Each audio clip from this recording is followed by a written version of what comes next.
Welcome, everyone, to another edition of Hardcore Wrestling Rants. Take two. We had some technical errors, so for those of you who are listening, I do apologize. I got the Hardcore crew with me, but first, before we get going, I want to introduce, I want to give a quick shout out to our good friends, Mr. and Mrs. A over at BC Games and More, and that's on Facebook in the group section, where they play a lot of old retro games, do trivia, give out gifts, and much, much more. Again, Mr. and Mrs. A, BC Games and More. Now, for the Hardcore crew, I want to introduce the incomparable Lance Moss over at Lance Moss TV. Lance, what's going on? You're sure we're live now? Fuck you, okay? How's that sound? And now we have the Vicious Vixen, Zoe Nightshade. Zoe, how we doing, honey? I'm doing good. Yes, I know. This is all of our, funny because, God damn it, we had to take two, so now we have to find more shit to say. Hey, and you didn't give her the proper introduction, so go redo that again. Okay, you know what? How about the very sexy? God, I would like to see her send more nudie pictures, but, Zoe Nightshade. How's that one for you, Zoe? Works. My head just got huge. Your head's just got huge. Well, guess what? Something else that just got huge. But we won't go there right now. Yeah, you see, his head got huge, too. Now, if he asks new pictures of me and Lance, he'll shrivel up. And, of course, from the Skeldon himself, he's the Lord Skeldon, Joseph Nightshade. Joseph Knight. Joe, what's going on? Hold on. This is what happens when you smoke weed during a podcast. I'm doing good. Take two. I forgot what number we're on. Yeah. It's take two. Okay. Harry says we're good. Everybody, we are good. All right. Thank you. Well, let's talk about Cody Rhodes, who worked hard at Hell in a Cell, which was also the best match of the night. Now, I have to admit I was upset when he left for WWE, and I knew he was going to be a golden boy. But goddamn, I got to give props to him, Joe. Working his pectoral muscle was completely pulled off the bone. He's going to be out for several months. Oh, hell yeah. If anybody saw that main event, his right pectoral muscle was black, red, purple. It was the nice shades right there. And it was actually traveling down his pec all the way to his side. It was affecting some of the bicep. It was the triceps. So you can actually see on that shoulder, going down that muscle on his arm, it was turning purple. And kudos to him. And I'm going to say this, and I said it at the last time. I'm going to say this again. People who say professional wrestling is fake, it's pre-scripted, but these men and women, and Zoe knows this, will sometimes wrestle hurt, and they do get legitimately hurt. So that's a perfect example, Rick. Absolutely. Zoe, again, you're in the wrestling industry. You got to give props to Cody Rhodes. I mean, have you ever seen any wrestler work hurt like that on that level?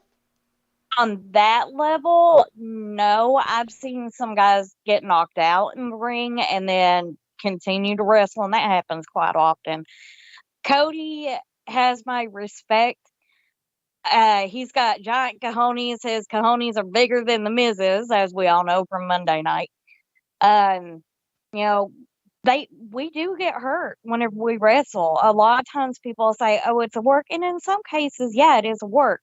But right there was evidence. Cody wrestled hurt.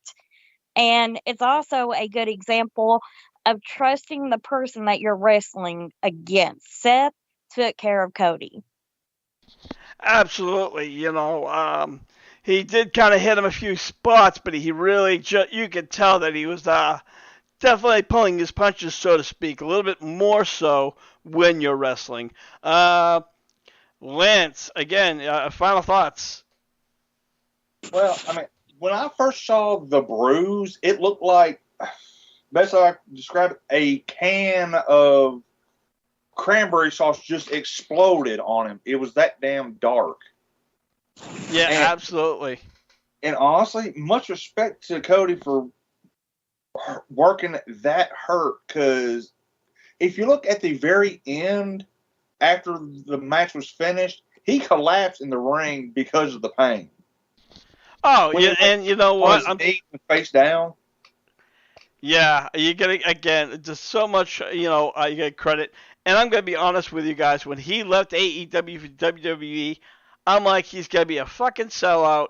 He's gonna be, WWE's golden boy. He's gonna win, beat Seth Rollins in these matches. He's gonna get the Money in the Bank. He might even beat Roman Reigns. Excuse me, and all this. And then I saw him work hurt on that level, and I'm like, all right, this guy's got balls, and my whatever aggravation or disrespect went right out the window. So definitely, props to Cody Rhodes. He will be out for several months, but when he comes back, he's definitely going to be a force to be reckoned with. Moving on, CM Punk also got hurt. Now, there were rumors claimed he got hurt on the previous Dynamite, but that was not the case. He got hurt at Double or Nothing while facing Hangman him and Page, where he won the AEW title belt. Now, a lot of people know that I am really against people like, at least CM Punk winning that match. I think he didn't need the title, but unfortunately, I'm a rarity. So CM Punk said that he's not going to relinquish it, but he's going to have to give it to somebody else where somebody will be an interim championship.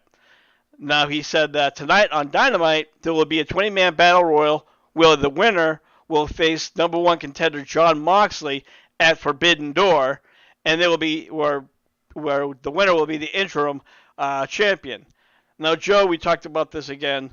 Interim champions make no mistake, doesn't make any sense to me because the former champion still has to come back and fight for that title. He can't just walk up and say, "Give me the title," and hand it back, and I'm the champion, and life goes on. Well, you know what? I first, when I thought about the concept, I said, you know what? That is a great idea, because that way the belt does not stay off television. It doesn't stay off pay-per-views like we're used to when you see WWE. They, like, if Roman Reigns is hurt, he takes the belt and go home until he comes back. Oh yeah, then he'll defend the belt. We've seen it with Hulk Hogan when he was defending, and I'm a big Hulkamaniac from the 80s, when he rarely made a title appearances, and it was once a month on television, if not Saturday night's main event. So by having this idea, this concept of them doing some sort of tournament or battle royal or something and making an interim champion, you're giving other people the opportunity to carry that belt for you and to actually have fresh challengers. So when, let's say and here's a little thing I do not like. Already Jon Moxley is the number one contender. How the hell did that happen? Shouldn't Hangman Page be the number one contender? He's a former champion.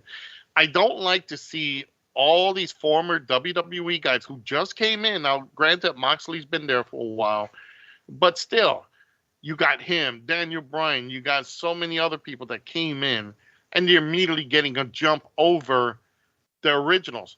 This was makes MJF's promo more legitimate. I would like to see somebody in the original, maybe MJF, win that belt, and then him having to face Punk back. So, that way MJF gets his title, he gets to defend it, he gets his heel push, and at the same time, now he's defending that belt against fresh challengers. And then when Punk comes back, yeah, hey, you know what? I beat you before, I'll beat you again. Yeah, well, I beat you. That can go on after this. So that's my take on it. I think it's a good idea, but they need to give it to an original. And you know what? I have to agree. I would definitely like to see, an original such as like maybe Darby Allin. You have him, you have Jungle Boy, you have Sammy Guevara. Sammy Guevara definitely could hold that title. I mean, we The Thai Conti can hold it for him, so it's going to be too heavy. And there's a lot of others. And even ex-WWE wrestlers that were there from day one, such as Cody Rhodes, who left, and there's a handful of other wrestlers I would like to see. I don't think Punk really needed it or deserved it in the first place. I think Hangman Page, as you said, should be number one contender. You lose the title, I get my title shot. But then again, that's kind of WWE-ish. So, Zoe, your thoughts? As far as the interim belts championships, I am a fan of them, but I'm not a fan of them. It could lead to a really good storyline whenever that champion comes back. If it's two faces, such as CM Punk and another face, whenever Punk comes back, that could be a good working as to turning that one of them heel and having a big feud with that. As far as tonight goes, I would love to see it go on Darby Allin. I really would, or Jungle Boy. I would die if it went on Johnny Hungy. But I think that my personal picks to go up against Moxley is going to either be Adam Cole, or we might see Adam Page win this Battle Royale tonight. He might be hungry. And you know what? Those are another two good names. I mean, Adam Cole. I am an Adam Cole fan by nature. I loved him over in NXT. He came over to AEW, and yeah, he got that push. But right now, he's still. Unfortunately, that's the way this company is going. This company's starting to pull in the ex-WWE guys who are getting higher figures. This is a part of a rant that MJF was going towards. But AEW was, the way I always saw it, was an indie wrestler, that promotion that was on the rise, that was going to bring in some of these ex-WWE wrestlers that was going to get paid higher, but to push this talent and to maybe even move this talent, the younger talent forward. And it's really somewhat happening. I mean, we've seen Jericho. You can't push off Jericho, because he has moved everybody. Even when he was in WWE, he was worked with the Inner Circle, where Sammy Guevara, he put him right under his wing. He's now doing this Jericho Appreciation Society with all these jerk-offs, but who knows? I might turn around and say, wow, one of these guys pretty damn fucking good. I think it's Daniel Garcia. Is that I believe he's in the Jericho Society. So, a lot can happen, and I hope, I would like to see somebody other than Jon Moxley. As much as I like him, he was already a champion, not get the title. Lance, final thoughts? Well, I can actually clear up why Moxley is the number one contender. Because we all know how AEW has this ranking system. And it just so happened at the time he was at the top of said system. Now, my pick for tonight, I'm going with, because he just got out of an angle with MJF, why can't we see Wardlow versus Moxley at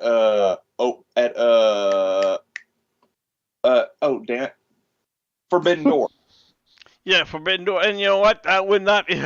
I would like to see Wardlow versus Moxley. And you know what? I wouldn't even mind seeing Wardlow winning the title, considering he's an original. He's been through there, and he definitely has the look of a champion. Joe, I'm going to shoot that one over to you real quick. What about Wardlow being an AEW champion? I'm trying to. It would be good, give him a big push in that direction. Obviously, that's the game plan. If they do that, I was more hoping that it will be more of a, MJF. But here's also another thing too, guys. You got to remember, this is New Japan versus AEW. What if, let's say, Wardlow wins that match? He's going to have to meet Hiroshi Tanahashi for who was No, supposedly. it's John Moxley. Well, one of them would have to meet the Japanese side. So that was the whole thing. So either they tossed that match out, or Well, what had happened was CM Punk was supposed to face someone. I yeah, forget the name. who I just said, Hiroshi Thank you very much. Tanahashi. But now here's the thing: what if, let's say, Moxley gets his due and he goes to Forbidden Door? Why can't the Japanese guy fight for the title too? Talk about Forbidden Door, him winning an outsider. Oh God, an outsider, a former WWE guy, a New Japan guy, winning the AEW World's Heavyweight Championship. That will cause a big stir. So I think that will be a good thing for both companies, New Japan and AEW. Again, for them to put it on Moxley, I'm not a big fan of that. I think Moxley as champion was mediocre. He didn't really impress me. Again, MJF as a heel champion would have been the ideal pick. Wardlow, he's a power bomb guy. He's Sid Vicious 2.0. So I'm gonna just don't schedule a softball game. Yeah, or him jumping off the top rope. Yeah, a drop rope, one leg drop kick. Yeah, that was really creative. That was a really smart thing. I just thought of something. Okay. When is Kenny Omega supposed to be cleared? We're gonna cover that a little bit later. Although I would love to see Kenny Omega, but unfortunately we will get to that topic shortly. Ronda Rousey was originally booked to be in the Hell in a Cell, but was pulled about like a couple of weeks beforehand. They still had the poster, and as they always say, Joe, card subject to change. Absolutely. By the way, change that picture. I look at it like this. Them pulling her off. It makes a lot of sense. You had too many things going on. You didn't need her to be there per se because you already had too many big things. You had Bianca defending her belt. Rousey needs to go back to wrestling training. She was a former MMA fighter. I respect her for that. She knows her jiu-jitsu and martial arts. So if she can learn that, she can learn professional wrestling. It's not as hard as people think it is. It's all about falling down and knowing how to determine a wrist lock from a wristwatch. But in this case, sometimes absence makes the heart fonder. And when you're in the wrestling business, it's all about ticket sales. If you can have the fans miss Ronda Rousey and she comes back and ticket sales boom, that's what you got to do. People are getting tired of seeing the same people over and over and over on Monday night, on SmackDown, and then every pay-per-view. Keep them off. They don't have to be on TV all the time. When they do come back, boom, then you go. Plus, there is really no opponent for Ronda at this time.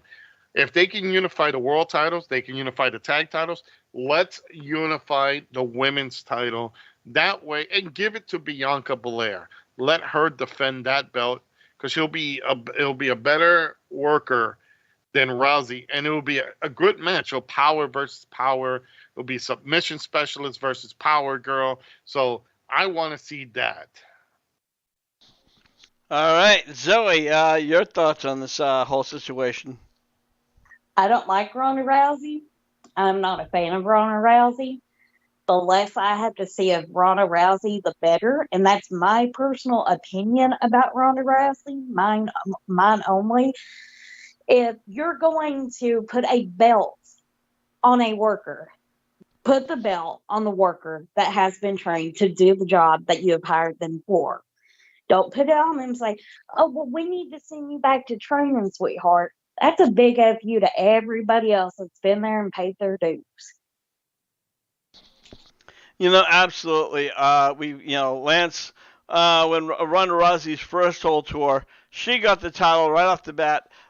She even came into she debuted at the Royal Rumble. Well, she didn't debut, But she put it at WrestleMania before Asuka could even take her glory. So, and there she went. She went right from there and won titles, and it was a non-stop thing, and it was kind of really embarrassing. And now her being back, I don't see her as a wrestler. Yeah, but in this particular case, I think, okay, I do watch, well, I have it on in the background when I watch SmackDown. The issue wasn't Ronda in this case. The issue was her opponent was greener than she was. Well, that would have been a good match for Ronda then, wouldn't it? Clusterfuck. Clusterfuck. Put it like this, Rick. It takes two to tango in the ring, and if the partner doesn't know how to shovel her feet, then you're really going to have a stinkeroo of a match. I'm not sure if Ronda Rousey knows how to skip, but you know what? We'll just let that be for what it is. Moving on, Judgment Day turned on Edge this past Monday on Raw shortly after they got their victory at Hell in the Cell. According to reports, Edge was not really too happy with the direction Creative wanted. Apparently they wanted to have it to be some supernatural route, considering right now they don't have one. But Edge stood his ground and said he was against it, so they had which is why they had the faction turn on Edge, and he's now, quote-unquote, out with an injury. WWE announced that Edge has suffered a non-displaced orbital fracture. It is unknown when Edge will return to the ring. Joe, I don't know. I think that's just a way to get him off TV. Yep.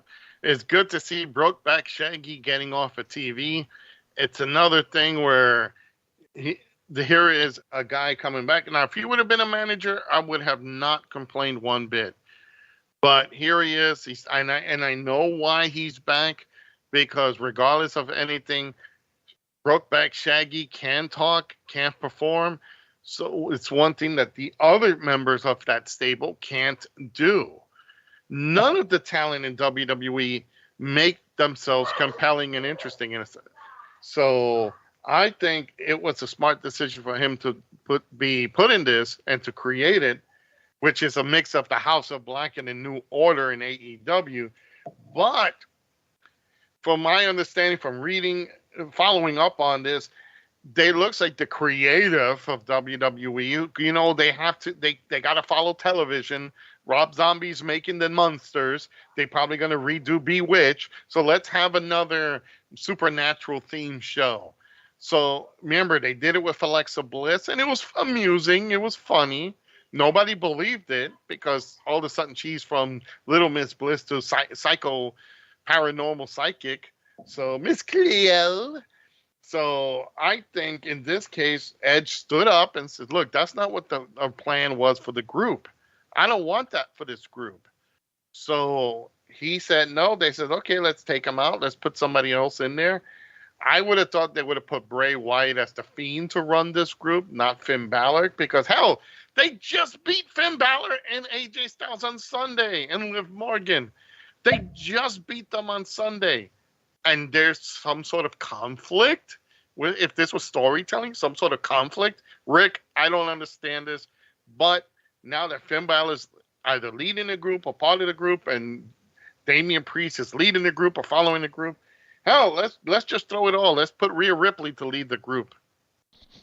Well, you know what? That is actually a very good question, Zoe. Finn Balor, honestly, before he joined the Judgment Day, he was getting his ass kicked all over the place. So I don't see him as a leader yet. Rhea Ripley, incredible force. She's awesome. I love her. Even when she was down in NXT, when she came up to WWE, I was like great for her because she's an awesome, awesome wrestler. But Damian Priest was the one that Edge took under his wing first. So I honestly think, if you ask me, he should be the leader. I think Damian Priest should be the leader because he was Edge's right-hand man. He was an original member of Judgment Day. He followed Edge. As far as the whole gimmick went, okay, I am a fanatic of cults and cult-like activity and true crime and stuff like that. That was kind of the persona that I was taking away from this gimmick, was almost cult-like. So I was really getting into it. I don't want to see another supernatural thing. I want to see more of a, business attire cult faction looking thing like they were doing. So with Edge, if that's why he left, I agree with him on it. Do you think it was like, Zoe, will you call it like a Brood 2K22? I wouldn't even call it like a brood, honestly. I really wouldn't. It felt like it was getting its own thing. And if they kept it that way, Edge wouldn't have had to wrestle. Edge could have just been the manager, like Joe was saying, and it would have worked out perfectly. So I think WWE kind of dropped the ball with this one. Well, they have a habit of dropping the balls, and unfortunately, again, they could have kept, I wouldn't say supernatural, but they could have kept it a little bit more dark the way they were doing it with Judgment Day. They could have had a little bit more cutscenes or like vignettes, so to speak, where they are just sitting around in the dark, with like some purple lights, fire going in the background and doing their promos. Lance, what's your take on all this? Well, the group I would almost put these guys, the original form of Judgment Day, I'd almost compare them to the Ministry of Darkness. Yeah. But, yeah, now they're going to fuck it up. Yeah. It's going to be cool to see Finn Balor back as the Demon King, but they're going to fuck this up. Well, unfortunately, WWE fucking up is probably now one of their better things they can do. Yeah. I think if they have if you have a pile of fucking things up and doing things good, they probably have like some storage bin of fucking things up. They have a warehouse of fucking things up. Yeah. And a small folder of getting things right. Yeah. You know what's funny about this whole thing? The creative must have they must all have Vince Russo mentality, because they constantly come up with something, it works, and then it's like the paper shredder is right next to the table, and they just let's start over, let's come up with You know what? That's it. WWE creative is talking to Vince Russo. They're like, look, what's the side? What do you think?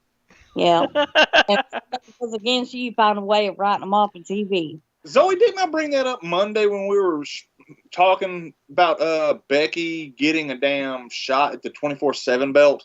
Yep. Oh, God. You're kidding me. Jesus Christ. She didn't get the belt, but it was like, this had Vinny Rue's hands all over it.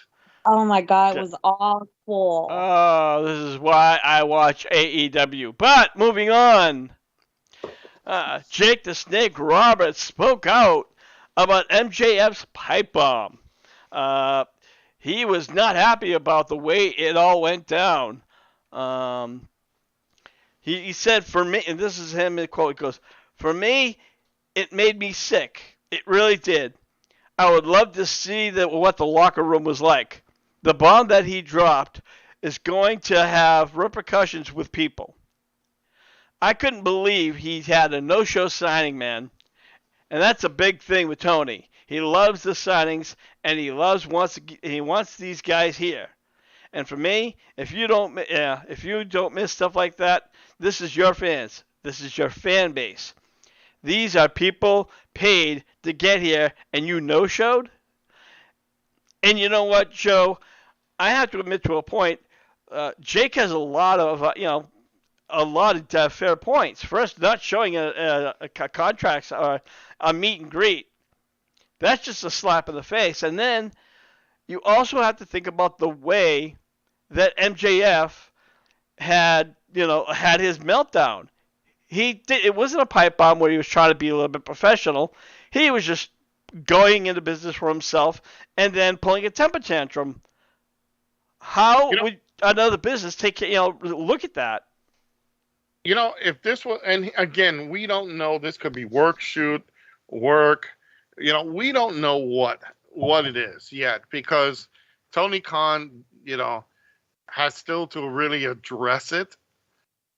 So this is, and let's be clear, Tony loves the thing of getting into coming on TV and says, I signed this person. Well, I got a special announcement today. Let's face facts, Tony loves doing that. Now, you know, I wouldn't.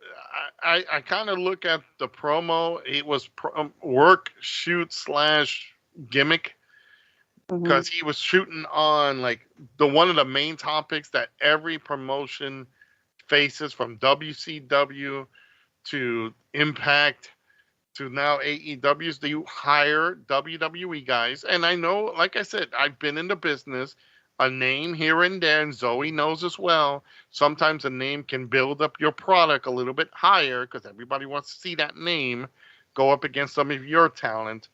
Yep. But when you constantly hire, now this person's here. Oh yeah, this person is here. And then you put them over your originals and pay them more, that becomes a very serious morale breaker. That becomes a problem where if Tony Khan's group, let's say all the originals in the back really took that promo to heart, and if this was a real work thing, I would have been, if this was all gimmick work and this was not a work shoot, I'm sorry, I would have had everyone in the locker room, the original people, side with MJF and say, you know what? He's right. We're walking. Just like what happened when Punk did his pipe bomb and everybody walked outside, a vote of no confidence. I would have done the same thing, and that would have fucked the show up. And Tony would have had to either sit down and, again, address it publicly, get it out of the way, because Lord knows Vince would, but he will make the person kiss his ass. So I think, honestly, if this is a work shoot, this is legit, then MJF hit everything and didn't know how to really go full shoot. Now, if there's something like a work that he's just doing it with Tony Khan in the background and they're keeping it hush-hush, it's a great thing. But there's so many truths in this, Rick. And again, Zoe knows, being in the business, when somebody drops a pipe bomb like that, and it's even if it's rehearsed or scripted or whatever have you, that should automatically send red signals to the rest of your roster. Jake is just upset because they didn't hire Damien to a contract. Well, you know what, Zoe? Let me ask you. I mean, I'm sure. I assume you saw that MJF's promo or meltdown. I can't even call it a pipe bomb or a promo. It really looked like a meltdown, and it was within MJF's character how he freaks out and gets all pissed off when things don't go his way. So it could be a work. But if it's a shoot where he was calling everybody in the back and the ex-WWE wrestlers, I mean, he was calling everybody out in that nature and no showing for, a meet and greet. How do you think that really affects him or reflects on him? As far as that goes, it reflects on him poorly. If this was a shoot, it would. But I personally think that this is a work, to tell you the truth, because I have seen this so many times. And the promoter sit down and tell you what to say. Go out there and drop this in a pipe bomb. Do this in a pipe bomb. Call me out. Drop names. This is that. And also because there's been rumors and rumors and rumors of MJF going to WWE, possibly going to WWE, being offered something by WWE. I mean, yeah, they're going to cash in on these rumors, for crying out loud, as far as that goes. But now to involve the money issue, I think that's taking it a little bit too far, because I don't want people knowing that I make more money than the person next to me, and I don't want to sit there and hear that the person on the other side of me is making more money than me. You know what I mean? It makes things awkward in the back. I feel like it's a work, and they're just playing up to the rumors of MJF leaving AEW to go to WWE. Okay. Lance, I want to give you final thoughts, but I want to chime in on this. Also, AEW website, they took his profile down, and his shop, there's nothing there. You can't find anything on shop.aew.com for MJF merchandise. So, again, with all that plus that, you gotta wonder if it's still a work or a shoot. Well, actually, I think it's kind of a work shoot situation because, all right, the thing about him no showing that fan sighting, like y'all say, Tony Khan loves those things. So I think after that whole situation got defused, they because let's face it, the whole merchandise and profile thing that can take a webmaster all of about 5 minutes to get rid of that and put it back Fair up. point. But honestly, we ain't gonna know whether this will work or whether it was a shoot until years down the line when MJF's doing a shoot interview. Yep. And that's, you know what, a very, very good point. We talked about Kenny Omega briefly, but you know what, I want to give a full update on him. Kenny Omega did take to Instagram because he wanted to let all his fans know what was going on. He's taking a number of treatments, and he's been getting what's called platelet-rich plasma injections to speed up his recovery. Unfortunately, the recuperation has slowed down. Kenny Omega has not been in the ring since November 2021. Right now, it's not clear when he's going to return. And I'm going to tell you, Joe, he may not be an ex-WWE wrestler, but he was a popular wrestler. He was a cult following. And when he was like the first guy in the AEW, you know, he was a guy to watch. He did everything. Oh, absolutely. He did the one thing no one has done yet: unify world belts and became a traveling world champion. And that's something that hasn't been seen since Ric Flair won the original NWA World Heavyweight Championship back in the 80s, where Flair used to go to New Japan, AAA. He used to go to Puerto Rico, all the promotions in the United States and Canada. So he was a fighting champion. Kenny was doing the same thing.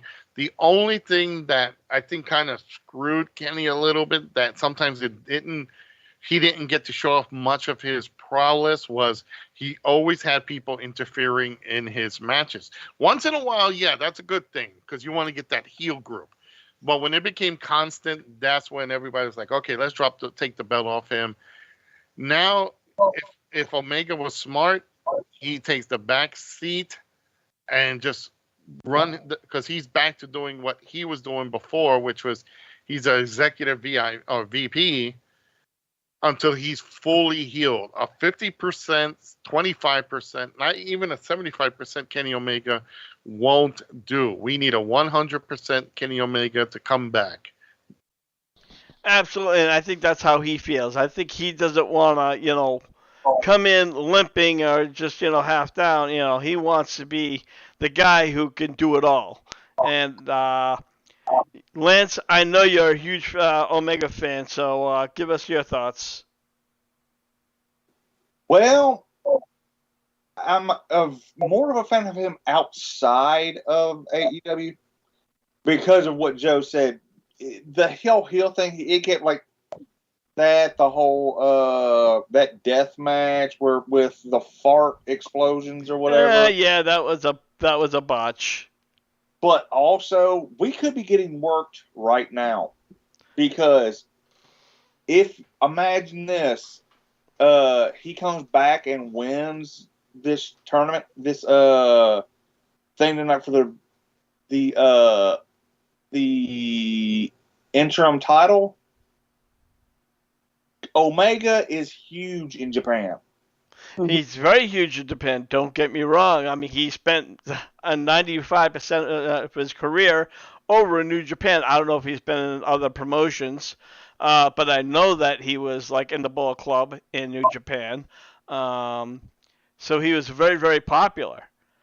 And, I would hope that that's some kind of a spoof, but unfortunately, I don't think it is. I really think that this is a legit injury.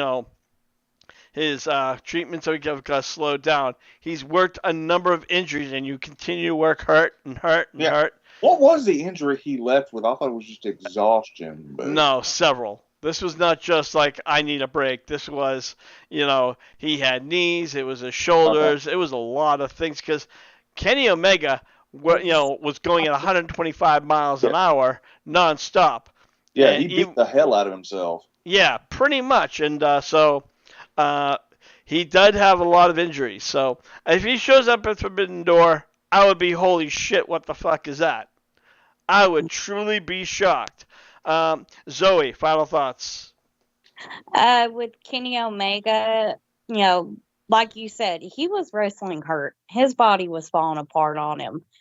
So yeah, he needed rehab for injuries. I believe that he needed these injections that he's talking about. And another thing is, Kenny Omega, he is a performer. He is an entertainer. His goal is to make sure that everybody's entertained, whether he is a face or a heel. He is not going to come back until he is 100% okayed and cleared by the doctors to come back. He will not come back and not deliver. Absolutely. We also saw the debut of Athena, who was previously known as Ember Moon.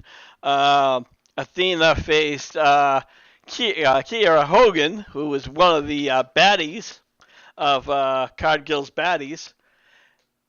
And I hate to say it, even though she put on a good performance, Kiera Hogan sucked. I mean, that woman cannot wrestle her way out of a paper bag. But I got to ask you this, and this is a question that kind of bothers me. This is a former WWE wrestler who was never really treated right. She never got the right push. But it looks like she's getting pushed towards Jade Cargill's TBS Women's Title Show. Same thing like I've been saying before. It's one thing to bring a former talent in to help boost your ratings, but when that person hop skips over everyone and starts going for a title, it's like Ruby Soho, and look how bad Ruby Soho turned out to be. Well, Ruby Soho can't fucking wrestle. I mean, she's, she plays this hardcore wrestler type look, but, all she does is get one bitch slap and she's down for the count. Oh, absolutely. And yet they gave her a shot at Thunder Rosa. Again, this situation, it's not good. You can't just bring in, and again, here we go again. We're solidifying what MJF is saying. Kiera Hogan, I didn't expect much. She was a former Impact Women's Knockouts Tag Team Champion. Her career wasn't going good. You could see why.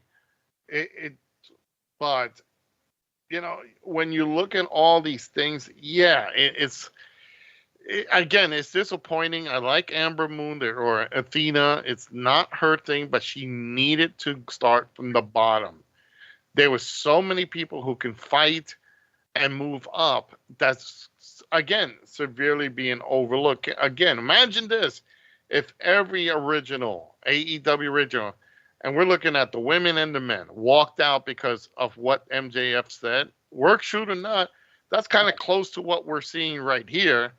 Again, former WWE people going over on an AEW talent, bypassing the originals like Chris Stanler and Britt Baker and all of these girls who really solidified AEW's women's division, are now being basically slapped to the side just so this former WWE girl can get a shot. And I guarantee she'll probably win it. She'll probably lose a couple matches, but then do the surprise pay-per-view win. Well, I'm not sure she's going to win yet. I mean, right now, Jade Cargill has this huge streak going, so it's who's going to break the streak. So Athena kind of coming out, debuting. And so, it could be possible she's going to break her streak, but I'm sure that before we see Athena versus Jade Cargill at any pay-per-view, Athena's going to have to go through some of her baddies. What's your thoughts, Zoe? I mean, that match was absolutely horrible. Kira Hogan, she botched so many different spots. There was even a spot where Athena was going to go through the ropes and fly, and she had to stop herself because Kara Hogan wasn't in the right position, wouldn't turn around looking I at her. know. I saw. I'm like, oh my god, that's horrible. That's how you get hurt. That's how people get hurt. Honestly, she needs to be trained a little bit more. Now, as far as her coming in and getting a straight shot to a title, no. But give her somebody that can be on her level. Give her Red Velvet. Give her Riho. Give her Chris Statlander. Give her Ty Conti. Give her Anna Jay. One of them.